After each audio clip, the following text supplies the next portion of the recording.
You're listening to Pneuma, the crossroad of science and enlightenment. This podcast is a place where science meets soul and healing meets hope, where the latest in science meets ancient wisdom to illuminate the path toward healing and transformation. We break through stigma and misinformation to explore the transformative power of psychedelic therapy, holistic health, and the mind-body connection. Through stories, insight, and expert conversations, we provide practical solutions to help you reclaim your mental health, embrace your spirituality, and achieve true enlightenment. Hosted by Alan Wiederhold, author of the book Walking in the Garden, Discovering God Through Psychedelics. Alan is the consummate explorer, passionate about empowering others to embrace the divinity of their true selves, as well as the founder of Meeko Health, whose mission is to restore and transform lives. Here's your host, Alan Wiederhold. Hello. It's Alan Wiederhold, your host of Pneuma, the crossroad of science and enlightenment. And I have two very good, I would call friends now. I think we're at that level now, Nick, Amil. 100%.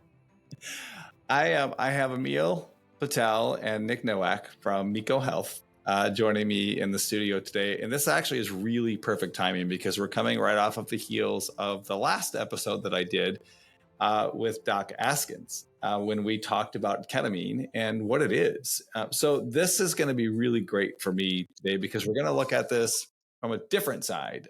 For me, it's the side that I really kind of spent most of my career in, and that's the employee benefit side.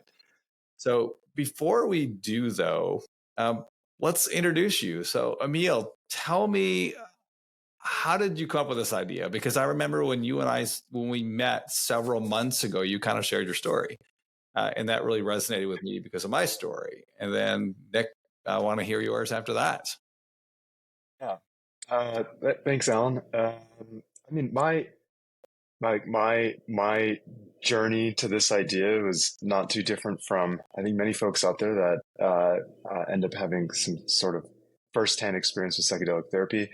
I was going through my own mental health issues right around COVID and found myself kind of trapped in the traditional construct of mental health and just feeling super frustrated and disappointed that, myself as a pharmacist, as someone that kind of deeply understands and empathizes with what people experience in healthcare, going through the mental health system on firsthand experience myself during COVID just led me to this deep sense of frustration and this cycle of like feeling even more lonely and frustrated because like nothing was working and everyone was telling me like, this is all you've got. This is all you've got.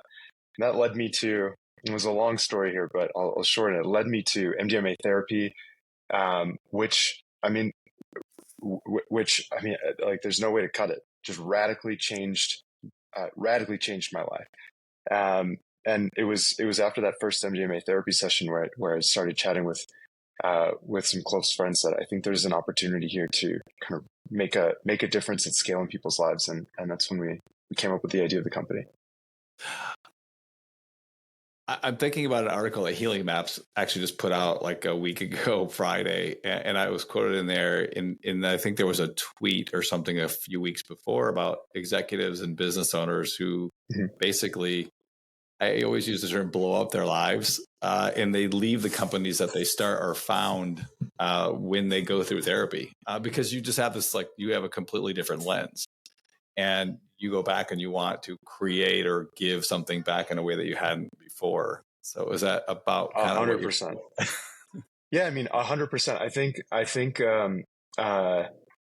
don't know. I think no matter the person that goes through the experience, I think for me the outcome was, wow, I wanted to take radical responsibility and what can I do to push this forward? I think not everyone has that outcome of a psychedelic-assisted psychotherapy experience. However, I would say on the margin, I think, most people that go through a structured psychedelic-assisted psychotherapy experience, you just have this restructuring of priorities of like what's important to you, and that just is kind of exposed, and it's there. You see it. It's so clear, and it kind of, it kind of allows you to just get in touch with what's most important to you. And I think like that's one of the gifts of psychedelic assisted psychotherapy.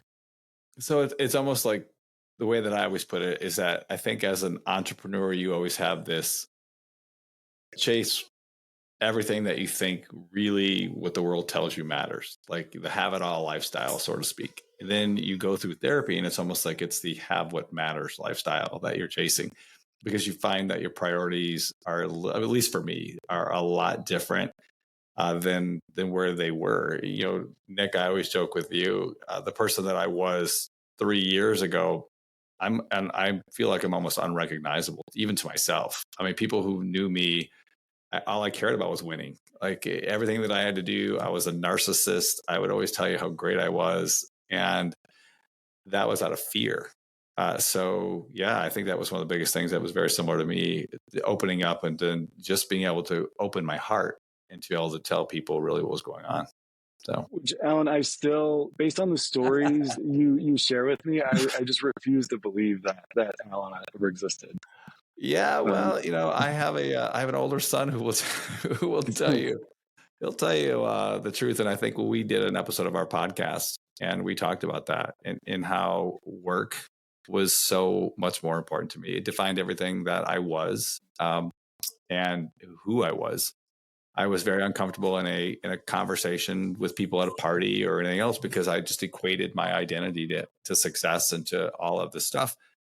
But what I realized in my first MDMA session, I actually relived a conversation, more like a really, really bad fight between my mom and my dad. I was 4 and I never remembered this, but it came up in my session.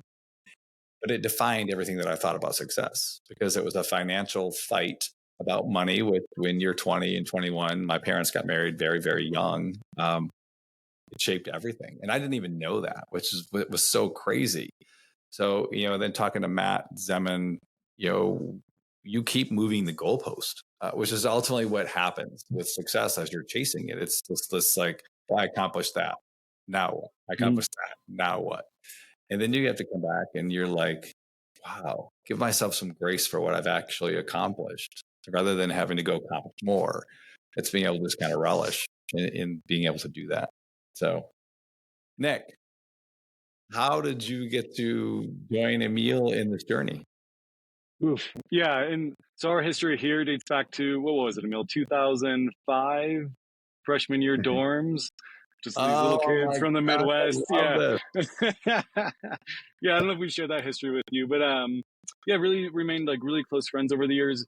My career was more clinically oriented. So firsthand suffering, spent about 5 years on Travis Air Force Base in California, the mental health suffering on just a daily basis. And the lack of tools available to help people get out of these ruts. I've seen it on the civilian side, I've seen it on the active duty side, and the emerging data and science, which is ultimately our core thesis here, and not even thesis, core outcome focus, is just incredible. When I was in school, so we graduated in 2011, the only education we received, Alan, was symptom management. And you take a drug, you suppress a symptom. Humans are basic creatures, serotonin, you stop it, symptoms come back. And we know that like we're really, really complex human beings. And it's kind of an absurd process we've been doing for 30, 40 plus years. Well, it helps millions, but there's also about up to 60% treatment resistance. And the idea that ketamine, MDMA, psilocybin, these other agents that are coming through the FDA pipeline are able to not have a daily dose and help individuals find the healing that they deserve is just fascinating. Like ketamine's in the body for a few hours and it's gone and it's out, but the effects resonate afterwards, kind of like an antibiotic. The infection's gone from an antibiotic, and with these medicines, the fact that they keep working is just baffling to me from a pharmacological standpoint. So from a pharmacological standpoint, how do they work? Like, because you hear so many people, at least I did in my research, because when my doctor told me, bro, you need to do this because like you're broken in a bad way, so to speak. And I resisted. I said, there's no way I can do this. This is a drug. This is a non-Christian thing. And, just say no to drugs. I mean, anybody who grew up in the 80s. But the more that I learned about it, the more that I learned that was actually not true. And, we're okay having a beer, which to me is a drug. Coffee is a drug. SSRIs, drugs, but so are aspirin, so are everything else. But how do these work from a clinical standpoint? Like, I think Amil has a really interesting point of view. I'd like to pass over to him on the actual process here. I mean, I think depending on the psychedelic compound, they're going to work in slightly different ways. But I think if you're asking the question of like what is the effect that is had that contributes to the healing experience, I think the interesting thing about and what we're learning about psychedelic therapy is, this ability to be in a dissociative state of mind, and the ability to kind of let down your guard that's naturally there, and the ability to kind of quiet all the armory that exists, all these like protective layers that exist to allow us to kind of get through the day, allows things to surface, like Alan, the argument or the disagreement that a younger Alan witnessed between your mom and dad. But it allows these things to surface, and it allows them, it allows the patient or the person an opportunity to kind of look at this without any sort of strings attached, without judgment, without fear, and just objectively look at these traumatic memories, no matter how small or big, subjective, right? But like looking at painful memories and being able to kind of deepen your understanding of what was going on. How did it impact me? How does that experience show up in my day-to-day life today? And, am I okay with that? How does that impact my relationships with others? How does it impact my relationship with myself? And having a window, an opportunity to be able to do that. I mean, we kind of hear this in the psychedelic space. I don't think often enough, but it is really like hours and hours and hours, if not years of therapy condensed into 4 to 6 hours. And I mean, when I think, and I don't want to jump ahead here, but when I think about, we're early, but the roller coaster's like taking off, and we're still early. But when I think about what this looks like in the future, and I think about that idea of being able to condense years and years of therapy into a 4 to 6 hour session, and the value, and we talk about value, we talk about outcomes, we talk about, efficacy, we talk about durability. These are all buzzwords in the healthcare space, in the payer space, where it's like, okay, we all know where this is going, right? Water acts like water. And so that's what gets us so excited, both as clinicians, but also as people that think that we, the future is what we build. It's what we make of it. And so, I think there's just incredible opportunity. I didn't want to jump ahead, but no, I hope I think answered your question. I think it from a couple of different perspectives. I think it's brilliant because I think that was the very first thing that came out of my first 3.5 hour session. So I didn't know all of the things that were buried in my subconscious, and I tell very openly my story with my wife. Like I was not in a very good place, and my wife said, I love you. I'm not in love with you. Figure it out. You're not in love with yourself. You haven't been happy in a really long time. And to be able to bring down the ego, and I always think about that the way that you said it, Timothy Leary, with ego death. So, and just being able to quiet that default mode network, and to be able, I almost equate it to like watching a movie with popcorn with your trauma, because you are able to sit there and objectively look at what it is, and then kind of like study it and analyze and to be able to confront it. And at least that was for me in my first 3.5 hours. I went back and I relived my abuse. I relived this fight with my parents, but I got to confront it. Like I actually, at the end of all of those, I sat with my abuser. I sat with my dad and I said, why did you do this to me? Like, why did you put this on me? I was 4. So you're able to have these almost conflicts without actually having to experience the conflict to be able to come to resolution. But when I came out, that was what my facilitator said, the exact same thing. You just did 10 years of therapy in 3.5 hours. How do you feel? I'm like, holy cow, like liberated for the very first time. Like felt like I could legitimately walk through a wall. It was exactly that. I think it's just being able to look at it objectively without having to think about it. And, and I work with so many people now. They're, worked with the same psychiatrist or psychologist or whoever. And they're like, for 20 years, I've been just given SSRIs and coping skills. That's exactly what you were saying. So, and they're not working. But the other thing I think that resonated, Emil, is that from an employee benefit standpoint, we look at wellness plans, and we did very earlier on, what's the return on investment? You look at the indirect cost of care. And that's always how I looked at everything through healthcare. So it's, 40 to 50% of every population in an employer-sponsored health plan is borderline chronic, whether that be mental health, whether that be disease states. They're the ticking time bomb ready to happen. We don't even address that in mental health because I venture to say that it's probably a lot higher than that because of where we are right now as a society with COVID and everything else. So why would an employer not think about this as an alternative? Yeah, I think that's a great question.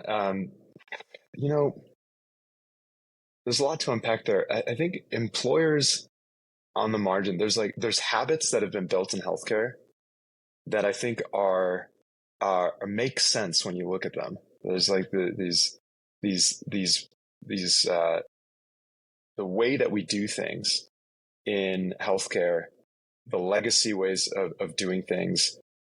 It's like I understand why those exist, and I'm hopeful that we can kind of like shake that up a little bit. So ketamine's a great example of legacy. So if I'm an employer, if I'm a health plan, I'm thinking about ketamine. You think about all the value associated with ketamine. But at the end of the day, it's like, we're in this habit of we're going to cover medications based on their FDA approved indication. So that's one reason. Okay. And I think what's interesting is we've seen evidence over the past few years of where we've been able to, as a society, we've been able to go to health plans, we've been able to go to payers and say, look, maybe it's a good idea to cover medications for a non-FDA approved indication. And I always go back to fertility. Fertility, in my mind, is a great example of that, right? Just a quick TLDR on fertility. Fertility benefits have popped. They've popped up across U.S. employers. And the reason you got to ask yourself, well, why do these fertility benefits exist? It's because the incumbent health plans weren't covering fertility.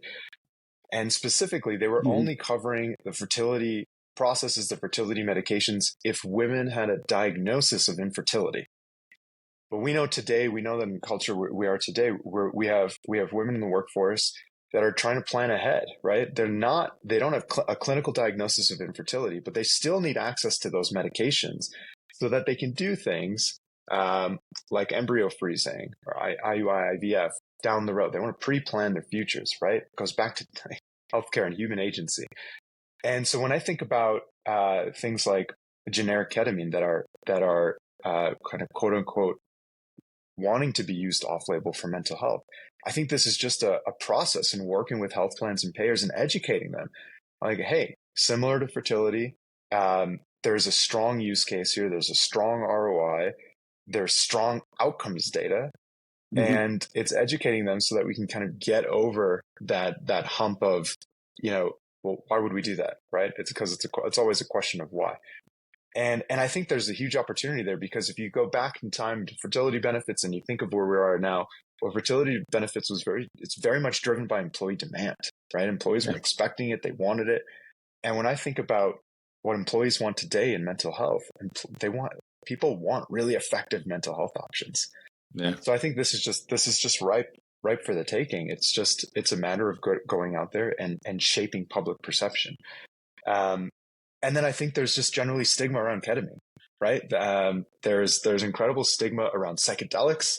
There's incredible stigma around ketamine. And I think, Nick and I as pharmacists, it goes back to education. Medications in general, from a pharmacist lens, medications across the world, and particularly in the United States, our lens is medications are tools, right?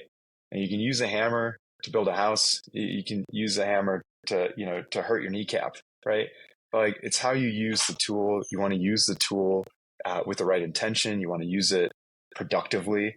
And I think, I think that just goes back to education and awareness. But I will say, I think the other thing is just the other headwind is incentive structures in the healthcare ecosystem, right? You've got, and I mean, this is more of just me kind of ranting on a podium for a second. But I mean, when you think about ketamine and you think about medications like Spravato, I don't know if your audience is going to be familiar with Spravato, but Spravato is a brand name medication approved by Janssen, a pharma company owned by Johnson & Johnson. It was approved in 2019 as a nasal spray for mental health, a nasal spray for treatment-resistant depression. And if you look at Spravato has very high costs, and it is essentially, on the margin, is essentially generic ketamine. And I think that's so frustrating when you look at that from a pharmacist's perspective, because you understand, if you peel back the curtain, you understand all the rebate incentives and all the reasons that brand name medications are patented, are put on formulary. We're directing patients to brand name medications with high copays, high coinsurance, high costs to the plans, premiums increasing year over year, 14% year over year at times.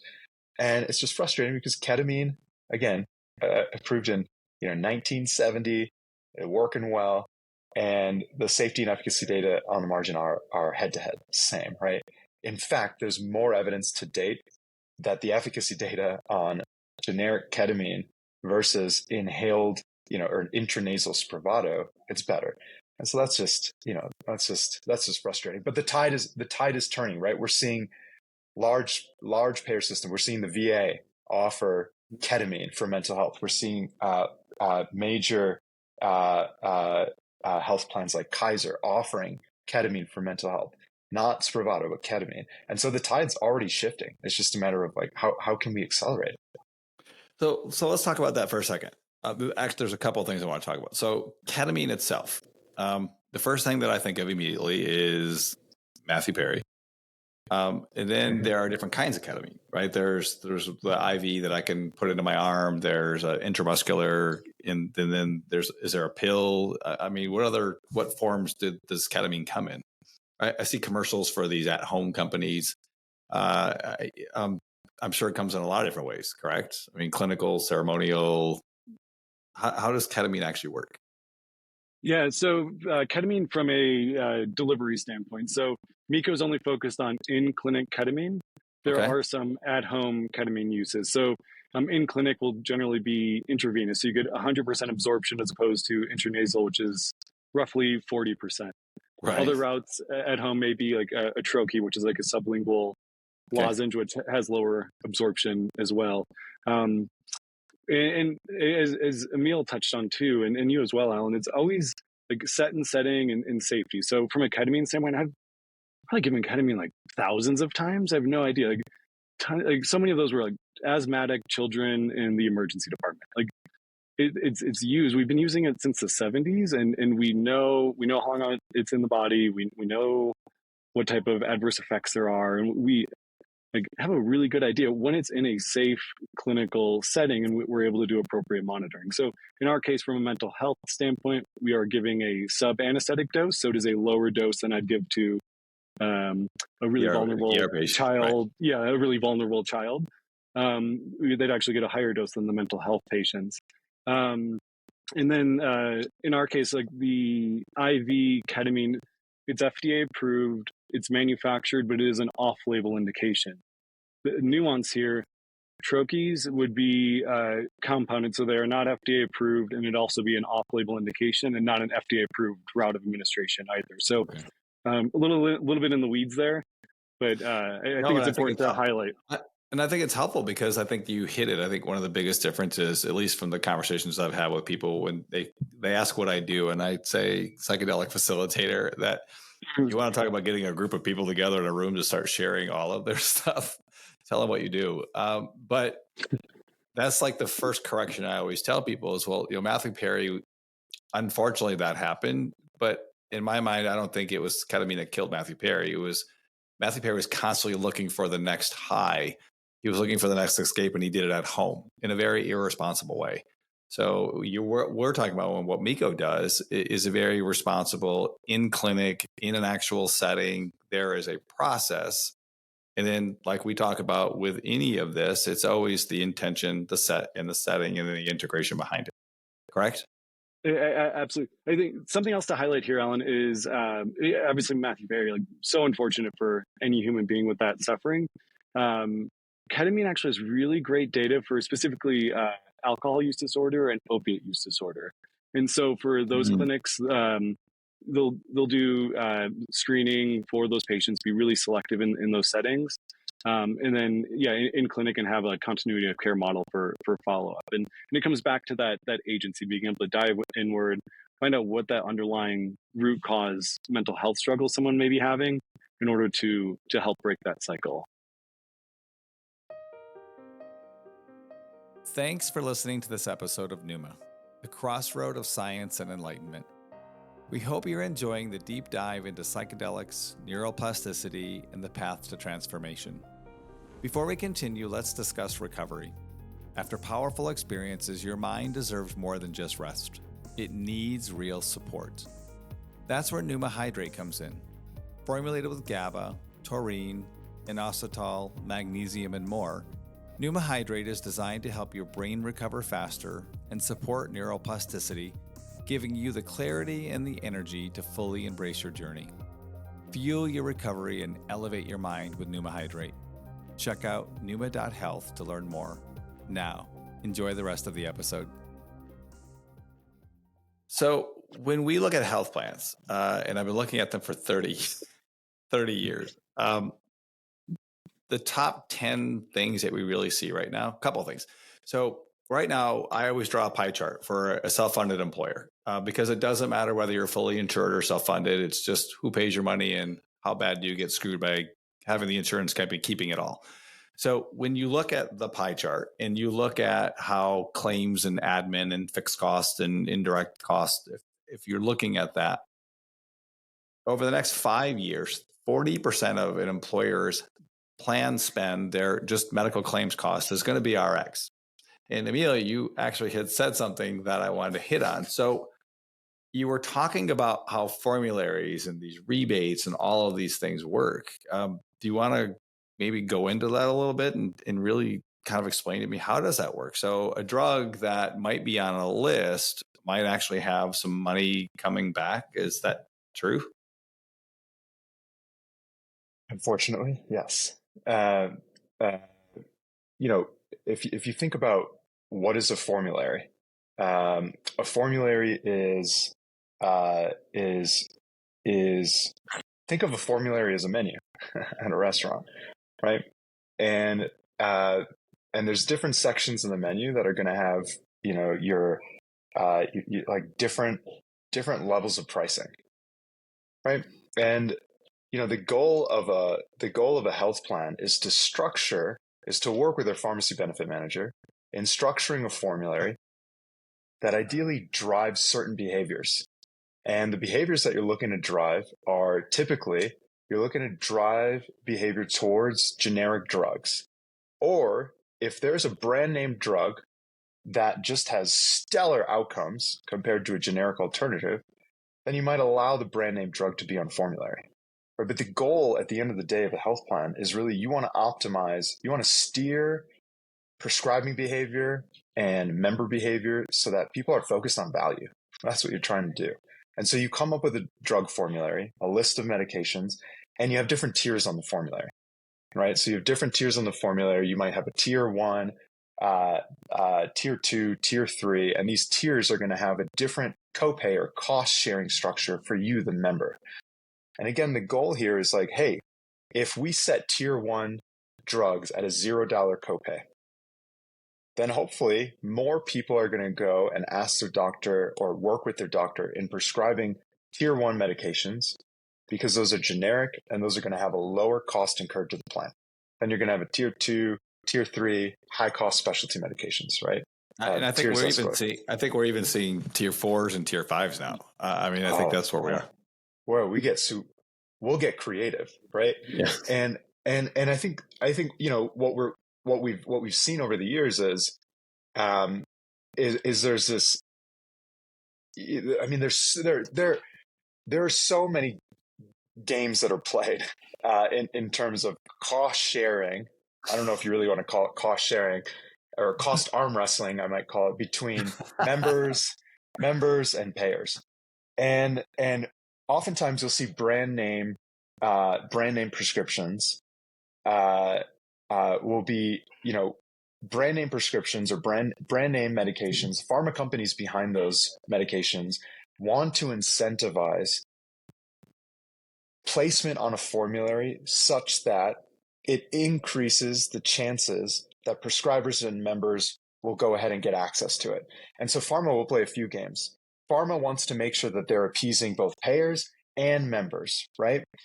So what pharmas will do, and I think Alan, you'll have borne witness to this firsthand, but pharma companies will incentivize payers to optimize formulary placement by offering a rebate that comes on the back end, right? So the rebate, and oftentimes volume-based rebates, the more prescriptions flow through of this medication, at the end of the year, the higher your rebate check is going back to the plan. And these rebate checks are so large that oftentimes, like CFOs of health plans they're forecasting that into their model, right? These are massive rebate check.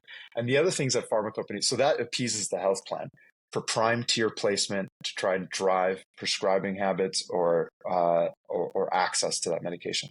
Now, on the consumer side or on the member side, pharma companies will offer these copay assistance programs, right? So oftentimes, pharma's playing both angles, right? It's like, hey, we're a brand name medication. We get it. Please don't place us on the tier 5 formulary where it's going to be a $500 copay. We'll give you a really huge rebate. Try and place us on the tier 3 of the formulary, which is like brand name medications, right? Where the copay is going to be $100. All right. And we'll give you a huge rebate on the back end. Health plan says, okay, thumbs up. Now the pharma company is they're looking at their next battle, which is, okay, it's $100 copay. Well, that's a blocker. How do we remove that? Here comes copay assistance programs, right? And so they're playing both sides of the field. But at the end of the day, the list price of the medication, and just kind of why we see the list to net bubble growing, list price of medication increases year over year because of this like dynamic where pharma's kind of playing both sides, and they're willing to go deep on both sides, increase rebates, increase copay assistance. And the reason they're able to do that is because they increase the ceiling cost of the drug. And so it's just a perverse game that's being played. And we're seeing, and I want to just really quickly, Alan, I want to tie that back for your audience to like, it is important to understand that game that's being played, especially, I mean, personally for me, because we're about to see that go gangbusters with this opening of the pipeline of FDA approved psychedelic medications. We're seeing the issues firsthand of that dynamic come into play with Spravato versus generic ketamine, right? And the frustrations that exist from clinicians like Nick and I, where ketamine is just very, very cheap generic drug and Spravato is this extraordinarily high cost brand name medication that can cost a plan upwards of $50K a year. And I want to make sure that, when we think about health plans who are thinking of forward looking, thinking about the future, thinking about mental health parity act requirements that they're going to need to abide by, and we're thinking about the games that are being played by pharma companies, psychedelic pharma companies, we want to make sure that we're pushing back. We want to make sure that we're focused on, in health plans in particular, payers in particular, focus on value. Let's focus on value. Focused on low cost, high durable outcomes. And I think, if we can continue to point or to put a spotlight on that, we'll make more progress faster. I was actually going to give another example of kind of how that works for people who are beyond psychedelics. And I think we just saw it. I mean, if you look at Humira, it's probably the greatest example of what we've seen probably in the last maybe 10 years. So AbbVie, the cost of Humira was somewhere around $11,000 to $14,000 a month. But there was a $3,300 rebate. So we were actually in my healthcare plan days, we were actually sending people to the Cayman Islands for the exact same drug for $3,500. $3,500 for the same drug that in the US is $14,000 with a $3,000 rebate. It makes no sense. So, and then you see these copay programs and these employers like, well, I get the first 2 months of my whatever for free. It's not free. It's $25,000 is what they're giving you to keep you on it all year. So we used to sit down with our employers and it was almost the same education to be able to explain right now, here's your cost. But if we make this tweak and we do a little bit of medical tourism and you just have the members go there. And I think one of the coolest things one of the only things that came out of COVID was the expansion of the CARES Act. So because now through the expansion of telehealth, they didn't even have to travel there anymore. They just did a video consult and the drugs just showed up at their home in a temperature controlled box for 70% less. So it is the exact same thing because I think you hit it. It's $50,000 for esketamine for Spravato. What's the generic version of ketamine cost? Like a couple $100? Probably $20. The cost on ketamine is the staffing. So therapist, medical provider, clinic. The actual drug is generic in pennies. So we're talking $3,500, roughly 6 weeks of treatment, because that's about what I typically see, as opposed to $50,000 for. And I've seen the studies on Spravato. Very ineffective. Very. I think you said 40% absorption rate.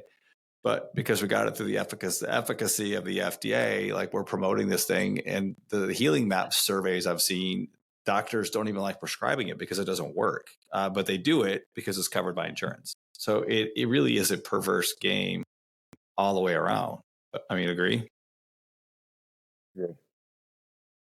So I think from an employer's perspective, they just need to be a little bit more, as you said, Emil, forward thinking and start asking the questions. If I'm willing to have Cayman Islands show up at my doorstep, maybe I need to think differently about how I'm acquiring my mental health prescriptions as well, and maybe think about some out of the box scenarios. Yeah, I mean, I want to I want employers and payers to share in our frustration. That value is in fact not being delivered and can be done. This can be done today. We should not need to go to the extent of medical tourism to support our members in valuable care. And it's unfortunate that we have to do that. But I also encourage employers, and we're talking about ketamine on this podcast. But I would encourage employers, like, look, we there's a pharma company that's working on a psilocybin analog for depression, and I think they're heading into phase 3 clinical trials, I believe. Yeah, and it's incredibly exciting. That's encouraging. But I think there's also, in my mind, if employers are today, like you mentioned, Alan, employers are already opening up to the idea of things like medical tourism to the Cayman Islands just to get Humira, right? And I think about what the future looks like for the psychedelic-assisted psychotherapy framework at large. And I think about what's happening in states like Oregon, what's rolling out in Colorado, what's on the ballot in Massachusetts. Yeah. And I implore, those that are out there in the employer space and the benefit space, if you are curious, reach out to us. We're happy to educate you. or if you're an ally, ask yourself that question. Like, what, if we can send employees to places like Oregon, where the state of Oregon, right, the Department of Health and Human Services has created structure around plant-based psilocybin therapy, and you're thinking about the pharma model that's coming down the pipeline and the costs that are going to be incurred in it, the games that are going to be played there. Ask yourself, do you want to, if you're going to implement, if you believe in the outcomes, the efficacy, and the durability for psychedelic medicine, are you going to be the one that focus on value? Are you going to be the one that's willing to say, I'm going to implement medical tourism for psychedelic-assisted psychotherapy? Because I think any way you cut it, unless we make some meaningful change in the structure and the ecosystem of healthcare, I think that might be a really worthwhile option. I think that's actually a brilliant idea, because we've seen it in so many other things that you can just write into a plan document to be able to say, we're going to cover the cost of travel. We see it a lot with centers of excellence. So if you're going to have a liver transplant or somewhere else, the networks have literally created these centers of excellence where you put into the wording of the document, we cover travel, we cover transportation, we cover all meals, everything else for you and a +1 and whoever your donor recipient is. So we have the knowledge. I mean, we're doing it today for somewhere of 23 really horrible transplant conditions. So, I mean, it doesn't seem like it would be that difficult. But again, I think it just goes back to educating these employers. Something that you keep referring to, the return or the value. And that made me think back in the early wellness days. Earlier in my career, we were trying to explain to the broker and to the employer community that you can't put a return on investment. I can manipulate those numbers all day long. I mean, I can. Anyone who asks you for an ROI, I feel like I almost feel like Chris Farley and Tommy Boy. If you want to guarantee in a box, I have spare time. Yeah. But the value on the investment, right? What am I actually getting for the investment? So what are the numbers? What's the cost? And then all of the things that go around that, instead of just focusing on the return, like we love to do in the benefit space. Consultants love to talk about the return, which again, you can make a return anything. I can manipulate any number you want. You know what my hot take is there? I think that narrative, that lexicon on return on investment, is driven out of fear. It's driven out of fear because we've invested so many dollars into healthcare, into mental health care. And people on the margin are like, this isn't working, right? It's not working for me. I want something else. I want something different. Utilization runs low. And so if I'm a CFO or I'm a leader, I'm a benefits expert representing an organization, I'm operating out of fear. I'm like, you need to show me the numbers, show me the math, prove to me that this, X, Y, and Z are going to get hit, prove to me that there's a guaranteed savings model. And we're so early at this, and the amount of kind of wand waving that exists in the space when it comes to savings guarantees.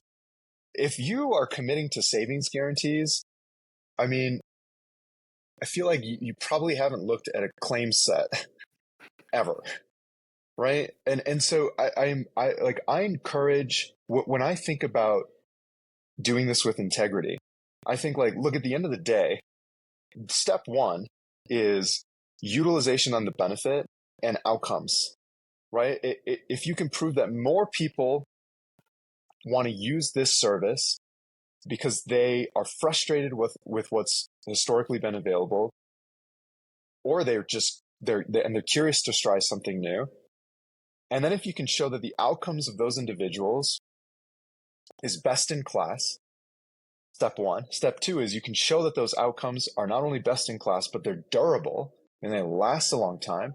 Step three is, for those individuals in a vacuum, can you show that best in class outcomes that are durable actually drives other mental health service utilization down so you can mitigate costs?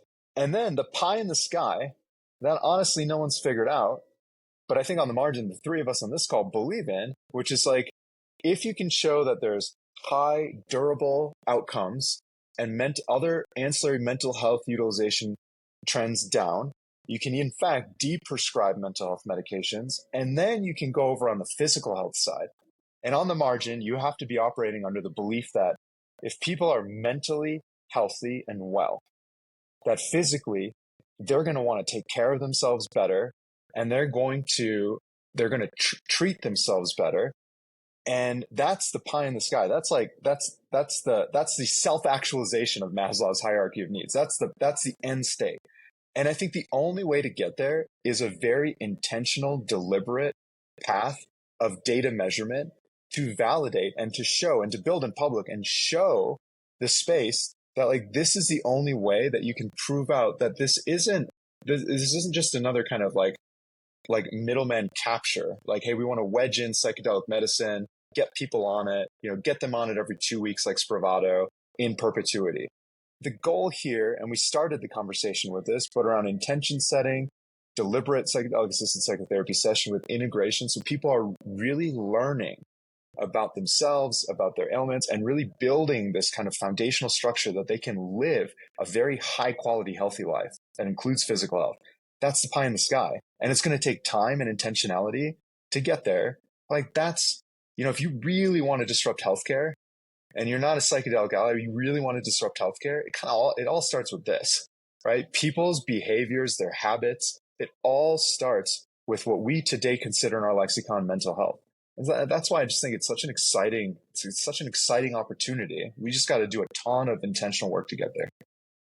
And I think that's really why I wanted to create this show, because I think our Western culture, immediately as you're saying this, I'm thinking two camps. I'm thinking of someone like us who we see it, like we live it, like again, 10 years of therapy in 3.5 hours. And I don't have any of the other, what we would call indirect costs of healthcare. Bessel van der Kolk said it best: when the body is at war with itself, you have all these other conditions that are going to show up as chronic conditions, which is why we call it dis-ease. But in our Western thought process, we don't think about that.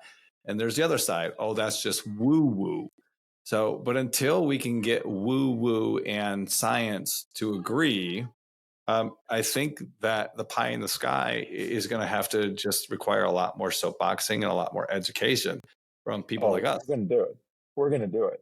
I want to implore every health plan exec, every self-funded exec out there. Remember, like my wife is operating she was just on a fully insured, moved to self-funded plan. And she was telling me before I was traveling up to Tahoe, and she was traveling before I went up. She's like, "Oh, I'm going to my acupuncture visit." I was like, "Wait, I'm just thinking about all of this stuff that we're doing." She's like, "Yeah, I'm going to go see my acupuncturist." I was like, "How? Is there a copay?" She's like, "Yeah, there's $20 copay. The rest is covered by insurance." And I was like, and then it's just like I looked at her and she looked at me and I was like, "Oh, we're going to make this happen." Like, absolutely. As you're saying that, I remember like 20 years ago, we were like, they're quacks. Like, we're not covering that. And then it was like, there was a network of complementary healthcare providers that really weren't healthcare providers, because we just, like our way of thinking is just so crazy. We're slow at change. Change is scary.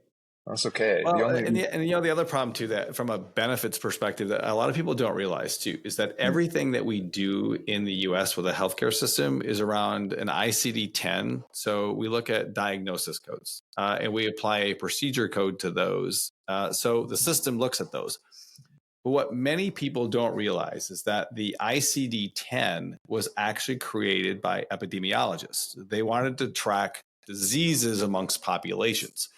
We are the only country of all of the adopters of ICD who monetize it. So if you think back to when ICD-9s were actually being phased out by the WHO, World Health Organization, and 10 was coming in, we were 13 years after everyone else because it took us that long to monetize the next decimal. So everything that we do here in healthcare has a monetization component of it, which, going back to these 230 different clinical trials of psychedelic drugs right now, it is going to be an interesting thing to watch, because they could go to Massachusetts if they vote yes. They could go to Oregon. They could go to Colorado, but they're going to ultimately end up spending 4, 5, 6 times in a healthcare plan because we didn't ask the right questions. And I think healthcare and healthcare and business, the intersection of the two is like, woof. But I think at the end of the day, we should all consider healthcare as a service, right? Like right now, it's a service. We want to provide that service, and if you're going to pay for it, if you're a health plan, if you're a payer, if you're a self-funded employer, you're going to pay for this service.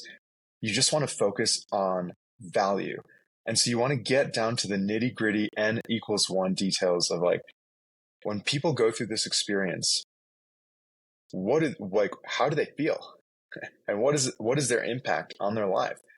And then make sure whoever you decide to work with is able to bring the receipts on the durability. Because I think if we're going to talk about mental health, and we're talking about this generational shift that we believe is going to occur in mental health care, which is more like root cause versus symptomatic treatment. If you want to get to root cause, is anyone throwing around the vernacular root cause if they're also associating that with a daily treatment or a weekly treatment or a monthly treatment? Ask yourself, what does it mean if we're actually going to implement root cause treatment? Sure, there might be a cost associated with it, but focus on the efficacy and the durability over time. I think that should be your North Star. Agree, because if you're just looking at cost, I mean, we know one thing's for sure. I mean, you said it with Spravato, that's every 2 weeks for life. So getting to a root cause ultimately means you're getting to the exposure of the root to be able to actually heal, to not have to continue to do the things. So from an employer's perspective, again, 40 to 50% of my claims are going to be RX claims in the next 5 years. Why wouldn't I want to look at another alternative that's going to lower my spend? Which is why, again, we see a lot of companies looking at medical tourism. So ultimately, if you're going to spend it for life, you might as well do it for 70% less. 100%. You know, I was chatting with a friend internally here, and we were talking about like how, you know, all the breadcrumbs exist to show Spravato, the other psychedelic medications that are in the FDA approval pipeline. You know, you look at the TAM on these medications. Look at the numbers, right? The millions of people that have an indication of depression. These are the next GLP-1s, right? Yeah. Like you can tell the future here. It is laid out in front of you. So again, it's like, what can we do to put pressure on the system to say, hey, you know, do we in fact want to cover GLP-1s in perpetuity, or do we want to pair GLP-1s with behavioral lifestyle modifications so that people can taper off of GLP-1s and be the healthiest versions of themselves? Apply that same logic and learnings ahead of time proactively to how you want to manage the mental health of your population. Wow. That's a really good framework because, again, like you're saying, I mean, we're already there. Like for the last 2 years, we've really been implementing a lot of these changes in employers. And if you would have asked, I think, an employer 3 years ago, GLP-1s even existed or how it all worked. No. So we know we have the capacity to be able to do this on the fly if we thought it was important. Exactly. So what's next for Meeko? Like, where are we at right now? And what can an employer do? Right now, we're taking care of, we're taking care of customers that we're servicing throughout the United States. We're working with them on education and awareness to increase utilization so that we can continue to showcase the incredible outcomes and results and the positive impact that ketamine therapy is having on people's lives. Ketamine therapy is the only FDA-approved psychedelic therapy that exists today. It's the only one we're working with. As other compounds get approved by the FDA, we'll add them to our repertoire and provider network.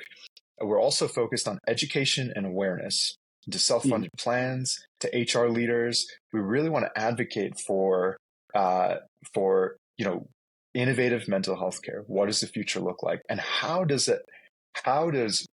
really thinking about forward-thinking mental health solutions like ketamine-assisted therapy, why should it matter? Beyond cost savings for HR leaders, why should it matter? What is the next step, right? And I think the interesting thing that I've seen firsthand over the last year of doing this is really when you think about you think about mental health as an employer, as an organization, and like what you're really trying to do is you're trying to create a culture at an organization that centers around holding your employees, holding human dignity high, holding agency high, holding psychological safety high, in high regard, allowing individuals to express their creativity without fear of recommendation, right? Allowing people to do their best work of their lives, allowing people to come to work with a deep sense of purpose, right? Allowing people to just flourish. Because if your people are flourishing, your organization is going to flourish. And kind of this is the world that we're living right now. We're living in this world right now where we're trying to figure out, like, we're constantly trying to innovate. We're constantly trying to kind of adapt to this new world. We're still trying to figure out the impact of COVID, right? Are we working in office or we're not? Amazon's bringing everyone back into the office, right? And these make big social impacts on how we feel and how we can show up and work with purpose, work productively. And so we're out there right now focusing on educating up market, and focusing on really that like core value that every company has in common across the United States. It's like, we want to create a culture of excellence. And how do you do that? We can't do that if you're not truly addressing mental health. And so we're questioning, like, are we thinking about all the innovative ways to address mental health, and what are the hidden areas that have such high value that we might not have considered? Excuse me. And that's where we're educating about ketamine assisted therapy. So for a benefits broker, consultant, because they're essential to the equation, are they open? Are they receptive? What has been some of the feedback? Receptive. I think they want to know. They want to understand what the space looks like. They want to understand the use case. They want to understand the details of what does a provider network look like? What are the indications for ketamine therapy? They want to understand, and they want to be comfortable in knowing that there are clinical studies that support the use case of ketamine therapy off-label for these mental health indications. And kind of going deep on, how are providers vetted? How do we make sure that this is very safe to bring to the table for their clients? And I think at the end of the day, a lot of this comes down to integrity, right? If you are a consultant, if you're a broker and you want to bring something to your client, you want to make sure that it is integrity with your values, that there's trust there. And so I think a lot of these channel partners, these brokers and consultants they want to learn, they want to deeply understand, what is this? And how can I bring it to a client, and how can I show the client themselves that this is a use case for you, and here's why. And I think, on the margin, as we're having these conversations with brokers and consultants, they're all just like blown away, right?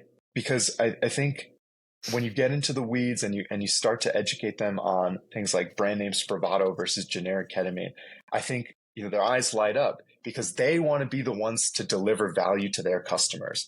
And so, like, we're serving it to you on a platter. Let's educate you so you can then take it to your customers and educate them and show them why this is a perfect use case for the issues that your customers are facing. And I think it's a really good time too right now, because I was just kind of looking at some numbers. I think if you kind of look at, and this was just, I think 3 days ago, Mercer just acquired McGriff Consulting. Yep. So the goes it's like this now. So of actually how many agencies there are. And I remember when I started in this business 30 years ago, you could throw a rock and hit a broker. But there's so much consolidation right now, and every one of them have their own centers of excellence, and they have their own consultants who do this and do that. Yep. But they're still largely uninformed about things that matter, like this. I think they're so used to being, just as we said before, part of the machine and the system, good, bad, or indifferent. I'm not indicting brokers. It's just, that's what it is. It was almost the same conversation. We would sit down with an employer and say, you're spending all this money on these brand name drugs. If we just make this one small shift, I can save you $500,000, or in all you're doing is changing the location of where you're getting it. Yep. And the broker community was just like, wow, you have no idea. So the education, I think you're right. It's just so important for them. So, and say, how about HR and CFOs? Because I've always looked at, it's always been a really odd kind of mix for me, because HR hates change. They will do whatever My wife was in HR for most of her career. They wear 5,000 hats. They're overworked, they're underpaid. And then you want to throw this other thing in. So it's got to be easy for them to understand. CFOs, I think you hit it. They're risk averse. The only thing I think a CFO cares about truly is their job. Because the CEO or the board is hiring them to protect the asset. So they're going to constantly live in that scarcity fear mindset. So instead of like looking at the value and what the actual reduction would be, as you'd said, we need to get them to think differently about these scenarios and these situations that they're putting themselves into. My hot take is I want CFOs to continue to do exactly what they're doing, because like I want them to be scared about losing their job. That's what I want them to do. And I think if we're doing our job, then it should just be like water acts like water, because it means that we have nailed the narrative in educating CFOs on, if we're doing our job correctly, a CFO should be able to look at our playbook and look at our value proposition and say, like, where do we sign up? Right? Because I think on the margin, we what it tells us is it allows us a goalpost to work backwards from, which is we need to be able to educate the CFOs of organizations that if we've already won over HR and we're getting to the exec team, we're trying to push through the CFO, then it means that we really have brought the receipts, not just a compelling narrative, but brought the receipts on value. And that's why, the 5 steps that I laid out earlier it's so important that we're focused on those outcomes, the durability of those outcomes, and then how do those durable outcomes actually impact and move the needle on spend, both for mental health through decreased utilization and on overall medical plan costs. And am I able to say, Alan, we're having these CFO conversations today, we are crushing it? Absolutely not. I'm saying it's difficult, but it means that if we can do those 5 things over time, that's the hard work. That's like, it should not be easy. But you have to do that with intentionality and be very deliberate about it, because if you can do that, then I think you've built a moat that just like is very strong, and it helps kind of shift. It's a paradigm shift, right? It helps move the needle at scale then for why employers want to implement psychedelic-assisted psychotherapy. See, and it's always been in my experience. I never really liked working directly with HR or CFOs. I just didn't. I always really, if I could, I would work directly with the CEO because it's the CEO's name who's on the door. It's his name on the building. It's his vision that created the company. And normally, like if you got to that person and you understood what their vision was, oftentimes it aligns with exactly what you're doing, what you're thinking, because he wants his people to be there 100% every day. He wants them believing in the vision and moving the needle forward as a company. But it's these other impediments that are like 3 levels down that really don't have that vision. I think you just nailed the reality of the world that we're living in right now. So the way that we kind of qualify our process is right from the top. We try and go straight to the founder or CEO of an organization. Are they a psychedelic ally? If they're a psychedelic ally, we have strong conviction that we can go in, and we've done this in the past. We can go in, build a relationship directly with that CEO, who's the ultimate decision maker. And if they're a psychedelic ally, they believe in the vision. They believe that we can implement it now. They understand that we're doing it appropriately with the right kind of rails in place, safety. We can get them on board, right? And we can do that. However, I'd say that unfortunately today, in today's world, most CEOs are I would say they're psychedelic curious. They're not anti-psychedelics. Right. They're not psychedelic allies. They're psychedelic curious. So it's like they're gonna need breadcrumbs of education and information. And they're so busy that if you're going to talk to them about health benefits, they're going to say, you need to talk to my HR benefits leader, right? And so that's just the reality of the world that we live in. But I would say to your audience, my public service announcement is, if you are a leader of an organization, big or small, and you believe in the future impact of psychedelic-assisted psychotherapy, and starting today with what we have available and the impact and outcomes it's delivering to human beings, then I implore you and I encourage you, please get in touch with us. Because if you're an ally, we want to work with other psychedelic allies out there that can move the needle and make decisions. Because number one, I don't think we have time to sit around. And number two, we encourage everyone that is an ally to please take radical responsibility in helping us shift the social narrative around what we believe the mental health care future can look like. So that's my PSA. That's my plug. Wow. And that actually is a really good stopping point, because I agree. I think that one of the biggest things that I learned coming back from my experience was to be able to be open and vulnerable with my employees, to be able to know that it was okay that I didn't have the answers, which is, again, that's why I think a lot of employers, when they come back from an experience, they end up leaving the organizations that they start because there's something different.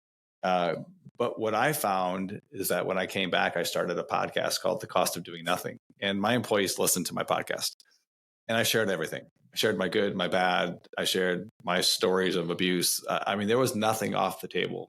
But what I found was that my employees appreciated me more because they saw who I was, not as the person whose name was on the door, but as the person who was there every day, who was human. And I think that that's the tendency that we have as leaders sometimes, is that we feel like we have to be almost this fatherly figure that is carrying all of this weight, and all the employees really want to see is who you really are. And I think if they can see who you really are as a leader, whether you're psychedelic ally or curious, if you were to ask yourself as that leader, is this the best I can do for my employees in any situation? I think it's going to play itself out. And I think we're going to have this conversation, and I think it's going to be further along, much faster than it is today. How do we get a hold of you? How do we find you?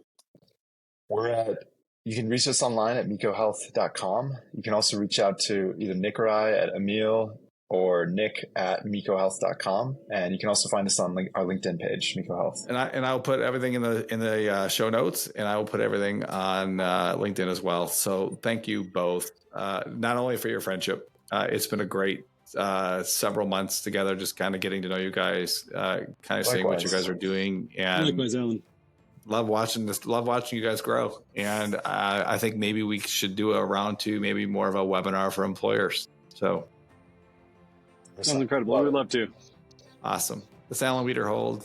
Thank you very much. It's NUMA, the Crossroad of Science and Enlightenment.